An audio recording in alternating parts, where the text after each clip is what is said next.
Hello students, in the last class we have discussed about various type of loops, for, while, do while. We have also discussed about switch case statement and discussed the use of break statement inside switch case. So you must have remembered that I have told you in the last class that if you are not using break statement inside switch case, the case which is true, after that all the cases will automatically get executed. And this problem was known as silent fall through problem. And for resolving this problem, we use break statement with every case statement. So that we have seen in the last class, and I requested all of you that please practice all the questions what you have made in C also. So designing patterns, creating a calculator, finding out palindrome, prime number, Armstrong, these all questions. So this is very much required for you students, because when you will practice, you will get confidence, and you will find C++ is not too much tough. So today we are going to learn about various more control statements, and you must have again know about all the things. Just I'm recalling everything. So first, about continuous statement. So what is continuous statement? So let's suppose I want to print hello 1, hello 2, hello 3. I don't want to print hello 4. I want to print again hello 5, hello 6. Here I need to run two loops. First for 1 to 3 to print hello 1, 2 and 3. Because I do not need to print hello 4, so I again run another loop from 5 to 6. So we need to run here two loops. Why? Because in between I do not want to print hello 4. From hello 1 to hello 6, I don't want to print hello 4. Is there any solution that I can print all hello 1, hello 2, hello 3, hello 5 and hello 6 by using a single loop? Yes, this is possible by using continue statement. What continue does?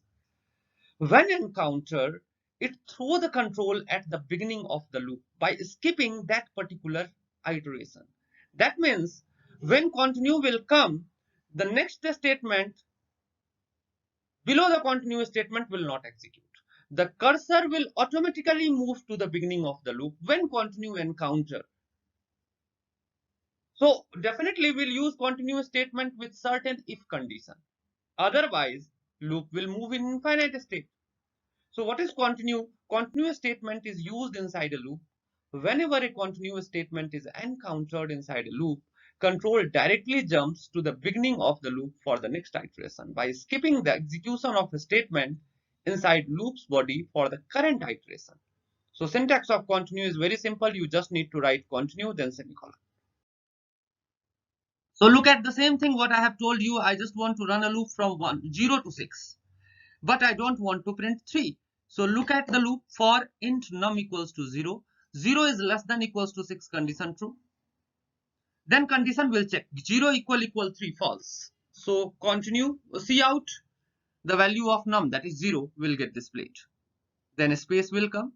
Again, next iteration num plus plus, the value of num will become 1. 1 is less than equals to 6, condition true. 1 equal 3 false.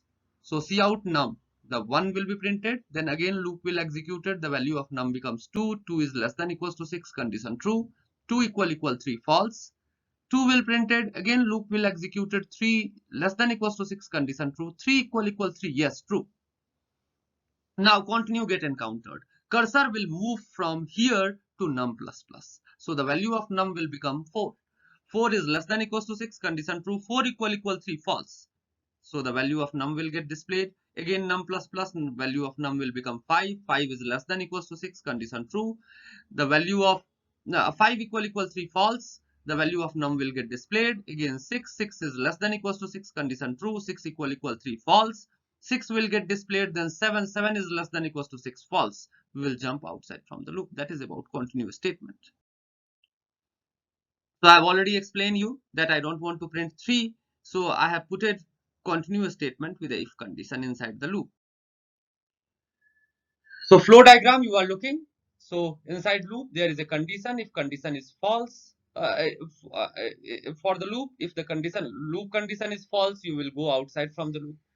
If loop is true, then continue. will move the cursor at the beginning of the condition. If continue is not true, then next statement will get executed. So look at the while loop example. In while loop, that you need to take care while you are using continue, you need to use increment, decrement also. So the same code is here. I don't want to print here 4. So 6 is greater than equals to 0, condition true. 6 equal 4, false. Then Cout value of j, 6 will get displayed. Then j minus minus, the value of j will become 5. 5 is greater than equals to 0, condition true. 5 equal 4, false. The value of j, that is 5. J minus minus, the value of j will become 4. 4 is greater than equals to 0, condition true. 4 equal 4, true. Now look here, if I will not write j minus minus, the value of j is again 4.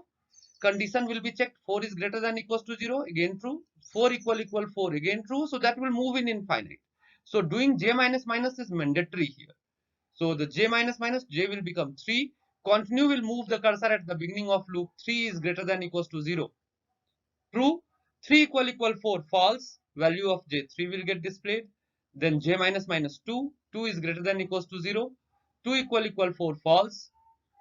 Value of j 2, j minus minus 1. 1 is greater than equals to 0, condition true. 1 equal 4, false. Value of j 1, j minus minus 0. 0 is greater than equals to 0, condition true. 0 equal 4, false.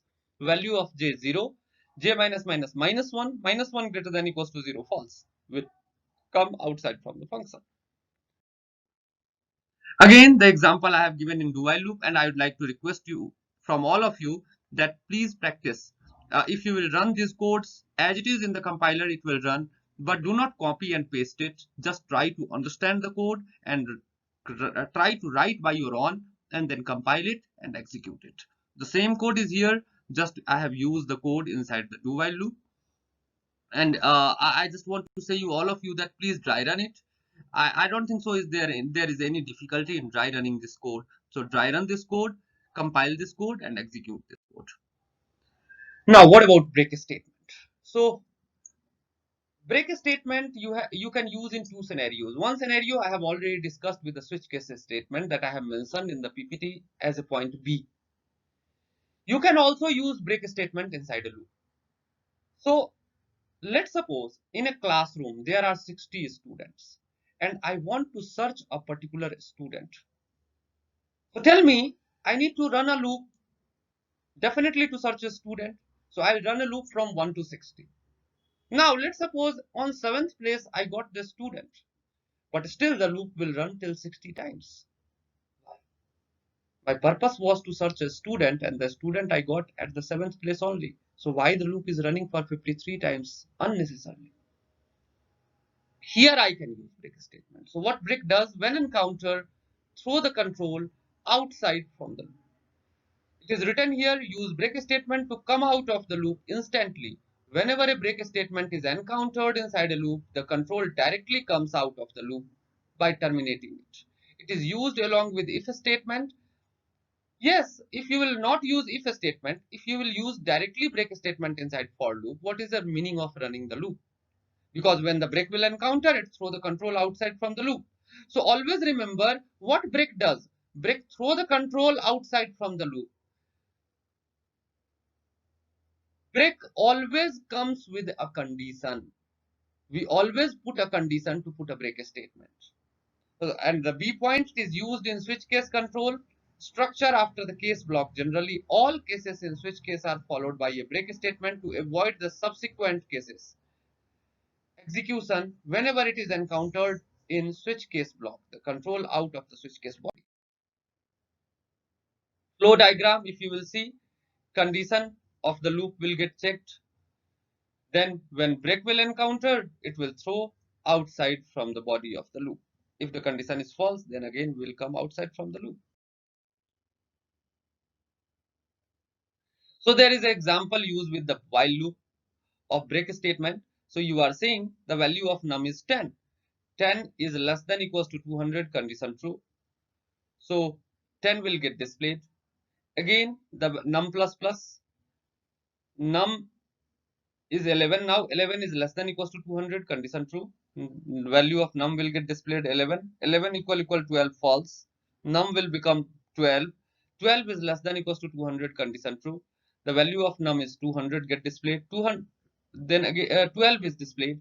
Then again check num equal 12, that is true. Break will throw the control outside from the loop, and outside from the loop it is written, hey, I am out of the loop. So that is displaying onto your output screen. You can use break statement in any of the loop, for loop, while loop, and do while loop. So you are looking here, I have used this break statement inside for loop now. So inside for loop I have run a loop. When the value of where become 197, cursor will jump outside from the loop. So initially the value of where is 200 initialized inside the for loop, and then where minus minus, so 200 will get displayed, 199 will get displayed, 198 will displayed, 197 will get displayed. Then it will check a condition 197 equal 197 condition true, and break will throw the control outside from the loop. And you are looking inside outside from the loop, it is mentioned see out, hey, I am out of the loop. So that message will come onto your output screen.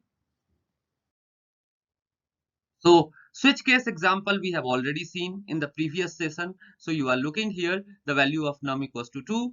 So case 2 will get executed, case 2 will come. If you will not use break, case 2, case 3 and default all will come. If you will use break, then only case 2 and I am out of the switch case will come. So that is the advantage of putting break inside switch cases statement. So if you are not using break and if you are using break, you must be clear what will happen. Go to a statement, and I again personally recommend you that please do not use go to a statement in your program. That is not a good programming practice to use a go to a statement, but yes, we should aware about what is actually go to. So go to is used to throw your cursor wherever you want. So what is the syntax of go to? Go to we use with a label name, and you are looking in program syntax, you can use that label name and go to label 2. So whenever you are using go to label 2, the cursor will jump to the label 2.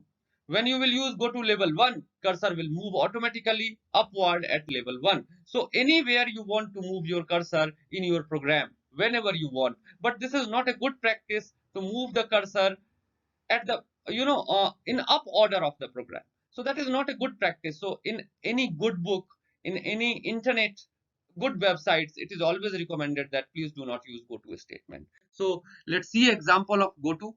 So you are looking, I have used go to print. So whenever it encounter, it throw the control at the print statement. So let me dry run this code. Num cout enter a number, and you are accepting a number from the user. Say num. If num modulus 2, if the number is even, then you are going to go to print, and print is printing even number. Otherwise, it will display odd number. So let's suppose I have entered 42. 42 modulus 2 equal 0 condition true. Go to print, then even number will printed, and then you will jump outside from the function. And if you are entering 21, 21 modulus 2 equal 0 if is false, else will executed odd number, and then you will jump outside from the function. So execution of program will get terminated. So in the next class, I'll send you some assignment, and I would again request you to practice of break, return, and go to, like if you are going to create a program of prime number, break statement is required. So use break statement. Use return and continue, go to a statement. 2-3 programs you can create by your own, and practice makes the man perfect. So I again request you to please practice. If you will practice, you will learn C++ very easily. So thank you very much. We'll meet in the next session.